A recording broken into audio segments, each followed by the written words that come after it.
Morning everyone, hope you're having a nice Saturday. I've done some more work on the tank, but it was my birthday this week, so I had a few days off.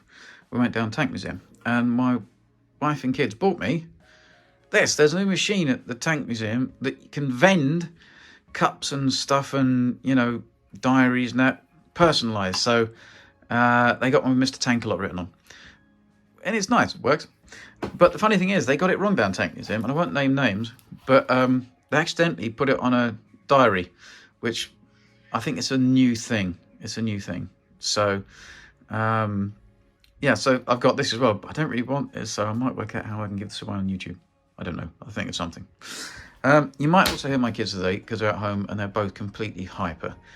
My little daughter always winds my little son up and they charge around the house shouting at each other.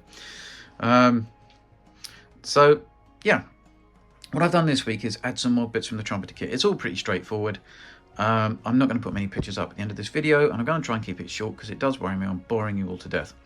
So I've added the fuel caps and the driver's mine plow attachment thing that came with the kit, which is kind of one of the reasons I bought the trumpeter thing, because to get the spur was like 15 quid, and then there's another spur on it, and it would all add up to about 80 quid. Then I got the kit for 100 quid, so it's stupid not to. So yeah, so I've done that. I've sorted out the DKLM RC top turret furniture that I bought. So the gunner's main sight and the commander's thermal sight. The doors work on this, which is great. It's got, if you can see where I filled it, there's two little holes at the top and two little holes at the bottom, and the doors have holes in them. And I put some brass pins through, which I think is 0.8 diameter, and it fits perfectly. You take the top of the Heng long one off. Where do I put it? And the Heng long one is just held on by the usual pins and glue. It depends on if it's a Monday or a Friday. If it's a Monday, it's held on really well with glue. If it's a Friday, it's got barely any. So if you can see, there's the pins, and it just pins on, and then I chopped it off with my trusty little saw things. They're really useful. DKLM RC, the only little problem with it is, and it's just me being picky, if you look at the back, it comes out too far. It's not level, it's not straight. I don't know if that's to do with the print or whatever, but it's easy fixed, isn't it? I mean, come on, we're model makers, that's what we do. And I can change the bolt detail anyway by using Mr. Meng's nuts. And I don't know where I'd be again without his nuts. This is the the commander's thermal sight. Lovely piece. It's detailed well, nicely moulded. I've got to fit a lens and stuff inside. This is the base part. Now, oh, and this is the guard that they use, and also the GPS thing, I think. But this is lovely moulded as well, better than the trumpeter kit part. And then this, you have to take the top off. So literally have to kind of really file it down, and then cut a square out for the square underneath to fit. When I did that, I was really worried. I thought, oh no, this is the BB feed. Because I'm a very sad man, and I like it firing a BB instead of the smoke recoil light flash thing.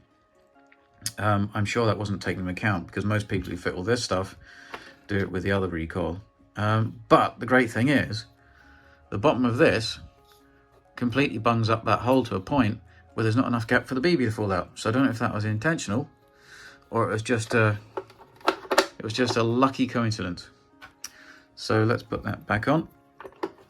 Oh, I can't see. There we go. And then we'll put this back on. Where's that? And if you see, it's got a shaped hole, so it fits on the spindle. I kept the gearbox motor on. I didn't leave the actual motor on because I have no idea how to do that. So I took it off, but the gearbox motor is intact on there, which means that it still has some friction.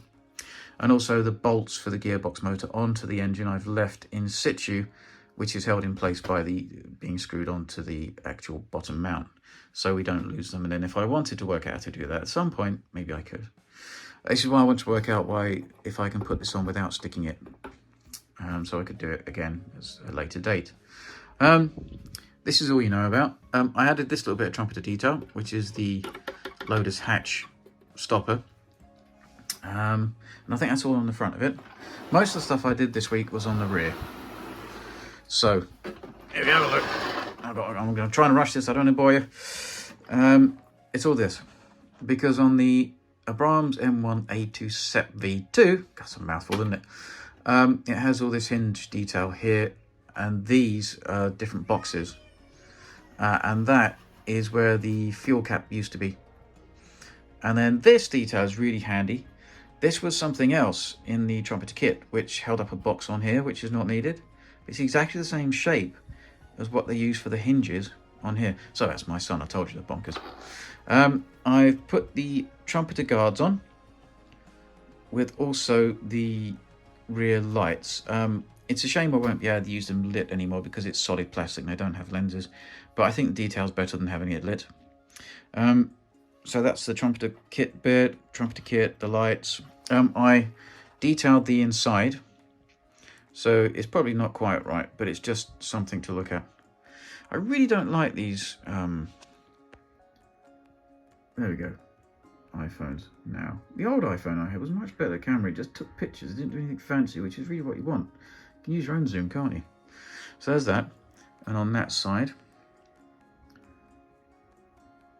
there's that.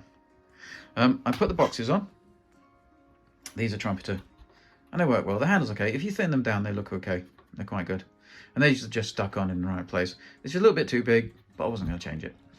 I've also, let me just take the turret off, put the, I suppose, machine gun splash guards.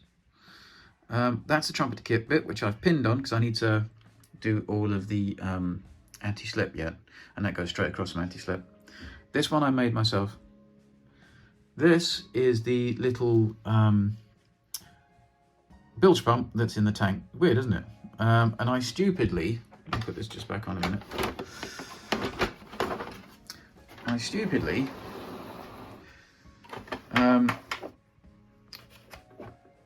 made an opening to make it look like a bilge pump, but it's really thin, so I might have to change that. Anyway, so there's that.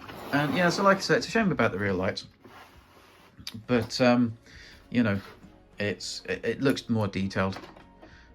This is good. I still like this. It's got the switch here. So only kidding. You can do it. It works if it's light grey plastic or white. And what you do is you get a Dremel, and I'll put pictures up of how I did it. You go from the back and you slowly thin it out. You don't go quick. You take a little bit at a time. Hold it up to the light of the window just to see how much thinner it's getting. This one's a bit better than this one. I might have a go at making that a little bit thinner, but if it goes through, that's it. So I might not. As you can see, this one's a bit brighter because I managed to get it a bit thinner. But I don't mind that because this has to go underneath the guard thing, doesn't it? So yeah, that's everything I've done this week. And I'll just show you everything again. So the rear lights, a bit of trumpeter kit used for something else. Trumpeter boxes, fuel caps, some bolt detail, these rear boxes, that little bit, the DKLM RC stuff, and the fuel filler caps. And that's about it for this week. But yeah, I think it's getting there. So I've got to do the anti-slip this week. I promise I keep doing it. And I've got to do the lenses. So I will get down doing it. None of this is stuck on at the back yet. It's just for making sure of measurements and everything. And where the anti-slip goes. To make sure I don't put it in the wrong place. So that's it. Well, fellas, have a nice Saturday. And I will see you next week. Bye-bye. Here I'm cutting off the Heng Long fuel caps with the little saws, which is really handy. I made a little bit of a mess of it, but it was easy to tidy up. It was quite close to the weld bead was the problem. And here they're tidying up in preparation for putting on the actual trumpeter fuel caps. On the one on the right, I've thinned the handle down a little bit to make it look a little less clunky. And then here they are fitted with the driver's mine plow attachment, which comes in the trumpeter kit. I've cut the fuel cap off the rear and then put car filler on so that I can make it nice and flat in preparation to fit the trumpeter fuel cap, which is here. I reinstated the plastic rod as the hinges and also added some bolt detail and 2 pieces of plastic card to hold the handle. Here I'm using a punch to make sure that the centered the hole before I drill it out to fit the wire for the foot rope on the front of the tank. I forgot to put this in the video. That's the other thing I did. And here's me just making the wire with a vise and a pin vise. I had some spare tiger rope, but it was too thick, so I took it apart and then redid it. It's not hard. This is the handles that I started doing. You should really make a jig for these, but I just did them around a pair of pliers and sort of guesstimated it being the same sizes, because the plier is the same size. Here's me thinning out the rear lights so we can still use the LEDs. If you notice on the one on the right I went through, which is the one that I've got on the other side, which is brighter. That's why I don't really want to do much more on the other side. Here's the holes cut out from the rest, because there's a massive gap behind the Heng Long ones. So you work out where the tabs are on the trumpeter one, and then you put a backing piece in so you can fill it. So you get a flat rear panel at the back that you can then build detail onto afterwards when you've sanded this all down. When you put the plastic tube onto the back of the lights, don't cut them away from the surrounds yet, so you get it nice and level, then cut them away so the tube is always nice and straight and sticking out the back. This is with the LED placed into the plastic tube, and you can see it's quite bright. This is the detail I put on underneath before I put the cowlings on from trumpeter. And you can see the cutouts for the attachment parts for the trumpeter parts. I left those because I thought it'd be stronger, and here's it all put together with the little details. It looks just about right. I think it's something to look at so it's not empty or a big hole. Here's how you can take detail shapes off of the trumpeter hole to put onto the Heng Long hole. This is where the bilge pump goes, and it has a little kind of plate that it sits on top of. So you put it on the masking, put masking tape down, push it down, then cut the shape out, take the masking tape off, and then put that onto a piece of plastic card and cut that shape.